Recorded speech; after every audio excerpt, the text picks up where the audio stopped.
Hey, it's Akita Shanae. Um, it is Sunday, November 18th. It's about 10:55 p.m. And I just wanted to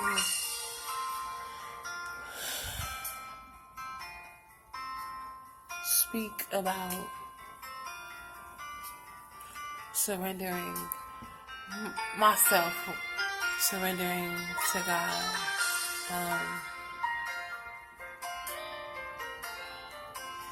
It was the scariest thing I've ever done in my life.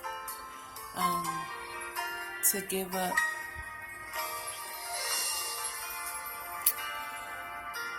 what I call control. I wasn't controlling anything, no, honestly. I mean, I was being controlled by Satan, you know, living a life for Satan. Everything I did was, now that I know, everything I did was in darkness, and it was, I was glorying in my shame. I was so proud of what I was doing, the partying, and even when I was smoking back in the day, when I was drinking back in the day, even when I stopped drinking, just the lust that I allowed to rule me.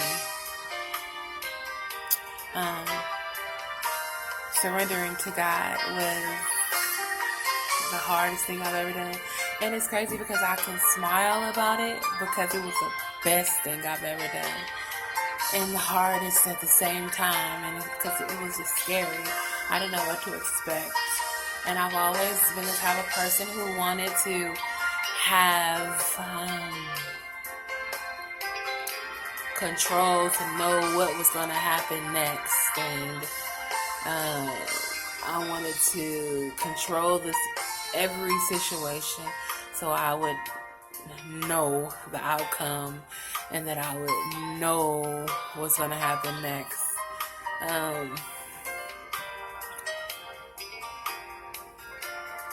And to this day, I don't even know how I lived that way. Like, how did I live that way? But then I think about as I say that right now, I wasn't living. I was dead. Spiritually, I was dead. And I just encourage anybody who hasn't given their life to God, who hasn't submitted themselves to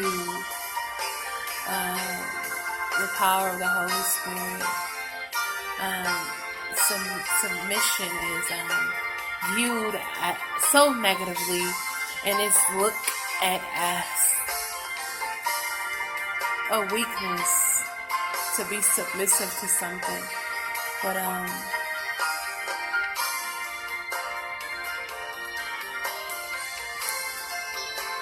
to be submissive is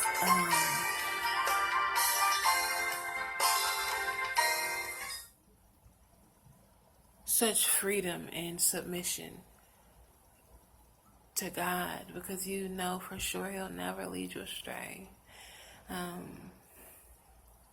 always think like when I think about the love of the Lord, I'd be like, what kind of love is this?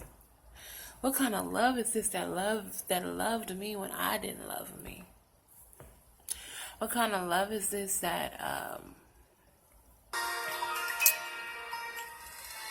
loves me even when I pull away, even when I fall off track, or even when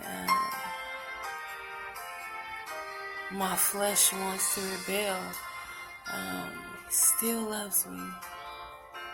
He's not pleased with me, but He still loves me, and He's still gracious. And I always like, what kind of love is that? Like, when you think about it, it's like, what kind of love is that? And then I try to wrap my mind around it, and I just can't understand it. But my heart recognizes it. My heart is at home. My heart recognizes the love, and my spirit recognizes the love, but my mind doesn't. Because my mind is this love is beyond anything we could understand. God's thoughts are higher than our thoughts. His ways are higher than our ways. And I said tonight, I was talking to God. I was just like, you know what, God, tonight I'm gonna stop trying to figure this thing out. Trying to figure out why you love me so much, or how you can love me so much. And it's not like I really be trying to figure out how he loves me so much. It's just like, I don't really like literally be trying to figure it out. It's just like, but sometimes my mind just goes, and I'm like, how could someone love somebody so wretched, so raggedy, like, so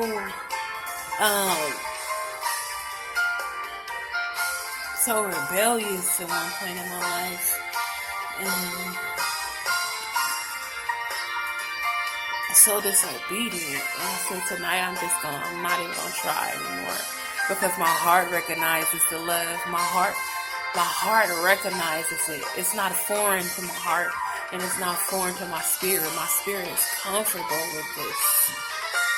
My heart is comfortable with this. That's how I know. Like, that's just, it's things like that just confirms for me that the Lord is real, and what I'm experiencing is real, and nobody could ever tell me anything other than that. But I encourage you to surrender to God and just give yourself away. I really give myself away. Like the last couple days, just honestly speaking, the last 2 days went by, and I felt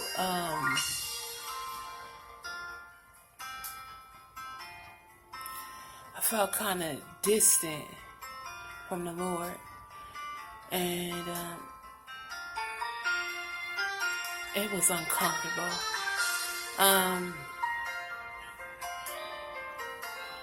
And I was like, why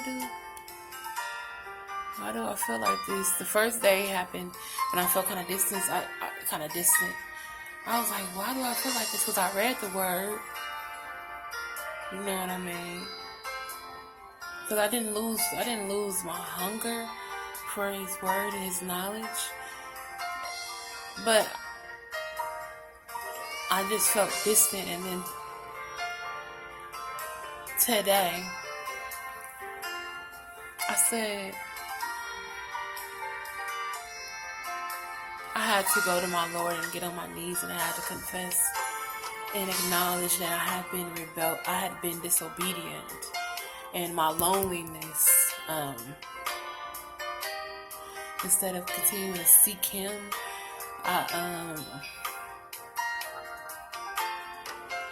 I had kind of replaced my time with him with an old friend, a male friend. I kind of replaced, for the last 2 days, I replaced, because that's what I do. I read the word, I lay on the floor, I make a little space, and I read the word, and I have my time with God. And I hadn't done that in those 2 days. And I usually do it in the evening when I come home. Anyway, long story short, I hadn't done it, and I realized that I've been texting my friend, not on no romantic stuff, not on no inappropriate stuff, not on nothing that's unpleasing to God, not any language or anything that's unpleasing to God, But I knew what created the distance is my disobedience, which is sin. And the Holy Spirit was convicting me, and I just felt distant, and I felt shame, and I didn't realize what had happened. Now, I want to say,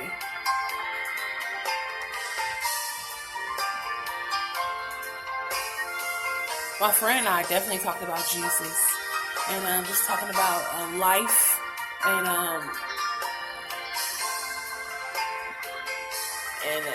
me giving my life to the Lord, and Him not being ready to do so, and just the honest conversation, and I was just encouraging him, but still the Lord told me to sit down, and I know that, and I knew that. This is a friend I've known for about 5 years, and I hadn't talked to in a long time, and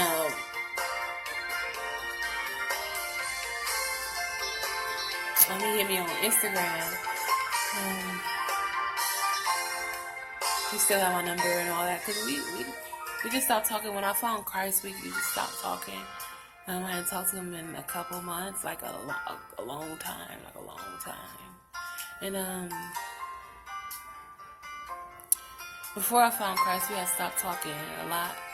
But when I found Christ, we stopped talking, period. Because the Lord told me to sit down. And when he hit me again, the Lord's command to me had not changed. But in my loneliness, he was temptation, and I gave in to the temptation of my loneliness, and I had to confess and repent today, because I felt so disconnected, and so disconnected.